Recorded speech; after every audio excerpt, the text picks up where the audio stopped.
Bismillahirrahmanirrahim. Assalamualaikum warahmatullahi wabarakatuh. Teman-teman, video ini saya mau bagi-bagi tips obral fashion di Shopee. Sebenarnya ini lebih ke teknik ya, ke teknik yang saya pakai. Teknik yang saya pakai, apakah ini berhasil atau jos banget? Enggak juga sih, tapi lumayan lah. Ya lumayan berhasil, dan siapa tahu teknik yang saya pakai ini bisa diterapkan juga di bisnis Anda. Khususnya yang jualan fashion. Kalau yang nggak jualan fashion ya nonton aja lah, nggak apa-apa, lumayan ada ilmunya. Oke, kita mulai. Jadi, saya itu udah ada produk yang saya banting harganya jadi Rp100.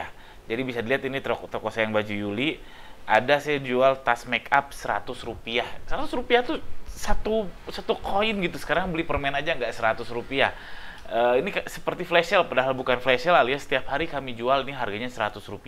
Lalu ada juga cempal dapur atau tatakan lap gitu, harganya juga kami jual Rp100. Loh, kok bisa murah banget? Ya, kenapa? Karena sebenarnya harganya ya. Jadi yang tas make up ini itu bahannya itu dari bahan limbah, bahan percah. Jadi di mana produksi kami itu sebulan itu kurang lebih minimal setengah kintal kami buang. Makanya saya udah setahun ke belakang kami cari cara gimana supaya si limbah-limbah itu terserap. Nah, udah terserap pun ya masih banyak juga, apalagi menjelang lebaran ini bisa bertonton kami buang limbah. Itu sayang sekali, makanya kami coba buat jadi seperti tas kosmetik ini. Jadi tasnya itu dia dari pecahan-pecahan limbah, terus dikasih mika, dikasih sleting dan seterusnya. Ini modalnya adalah Rp3.000. Rp3.000 itu udah gross ya, udah semuanya. Udah jahit, udah sleting, udah mika, plus bahannya dianggap nol karena bahan limbah.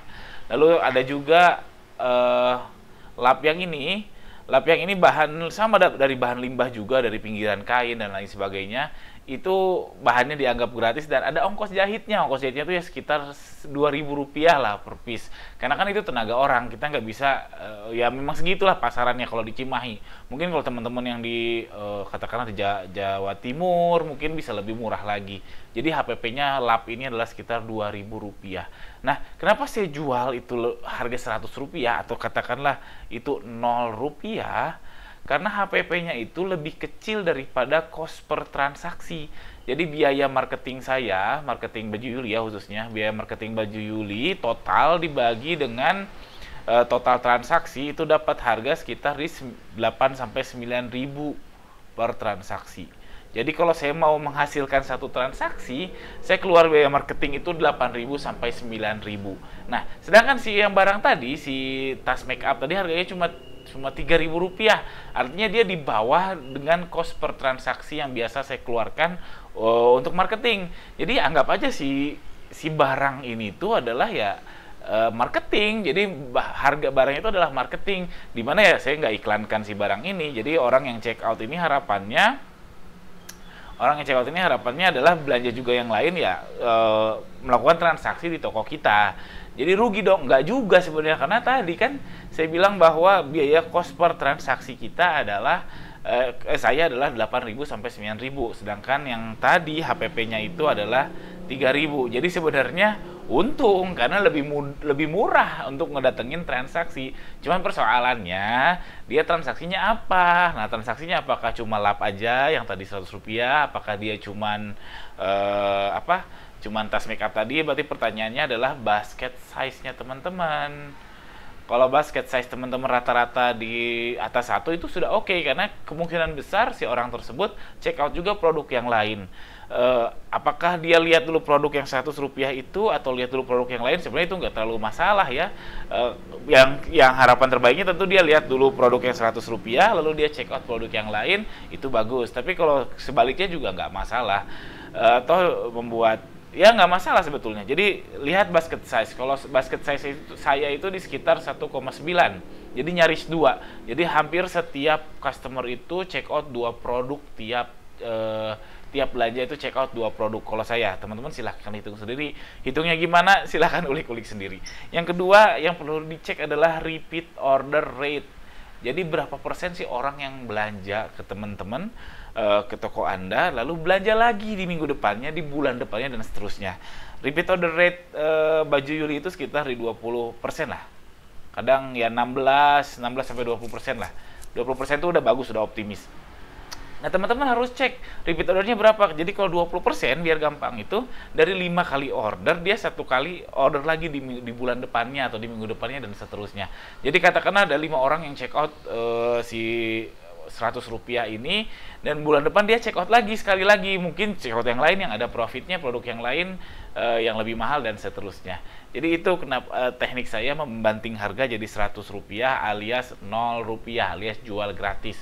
Dan benefit lainnya adalah kita dapat bintang, kita dapat ulasan, kita dapat ulasan secara teknikal di algoritma Shopee dan juga ulasan secara senang dari si pelanggan, ya. Mudah-mudahan paham. Saya lanjut.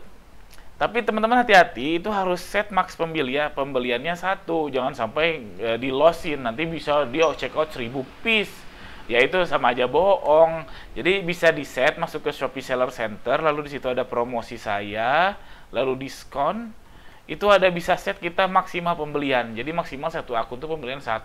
Karena tujuannya kan ya untuk menggait 1 transaksi. Jadi kalau misalkan ada orang yang transaksi atau beli produk tersebut 1000 piece, ya percuma jadinya gagal strategi ini atau teknik ini.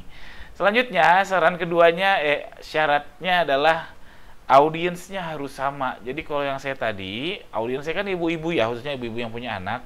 Jadi ada produk yang tas kosmetik ini jelas menyasar ibu-ibu. Lap dapur juga jelas menyasar ibu-ibu. Makanya cocok karena saya jualannya baju muslim atau baju gamis anak yang target pasarnya adalah ibu-ibu. Nah, jadi kalau teman-teman fashion yang lain tiba-tiba bikin peci juga harusnya HPP-nya murah ya. Peci yang rajut biasa gitu loh. Itu mungkin nggak nyampe 5.000 terus, tapi teman-teman jualannya gamis ibu-ibu, itu nggak nyambung. Nah itu bisa gagal teknik ini. Jadi harus yang sama. Kalau ibu-ibu, kalau bapak-bapak, ya bapak-bapak. Kalau perempuan ABG gitu ya, perempuan yang bukan ABG ya middle age lah. Ya oke lah, ABG juga beda dan seterusnya. Oke, ingat audiensnya harus sama, karena kalau tidak itu jadinya fail, jadinya gagal. Inilah namanya cross selling. Saya udah bahas video konten yang serupa seperti ini sudah beberapa kali di video saya. Silahkan dalami aja, search cross selling dan lain sebagainya. Karena kalau teman-teman nggak ngerti ini, itu sayang banget karena teknik ini jangka panjang dan ini sangat pas banget untuk main perang harga di marketplace. Oke, itu aja tips dan teknik ini. Jujur di saya nggak terlalu berhasil banget sih sebenarnya. Ya lumayan lah, jadi nggak bikin penjualan meroket banget, enggak. Tapi patut dicoba, apalagi buat teman-teman yang produksinya in-house atau produksinya sendiri. Daripada limbahnya dibuang, mending bikin produk-produk yang kecil-kecil, apa kayak tas koin, kayak tempat pensil, kayak apapun itulah. Silahkan dicoba. Jika teman-teman suka, tolong subscribe channel ini. Jika ada pertanyaan, jangan ragu untuk tuliskan di kolom komentar di bawah. Pertanyaan seputar hal ini atau seputar hal apapun juga boleh. Sekian, assalamualaikum warahmatullahi wabarakatuh.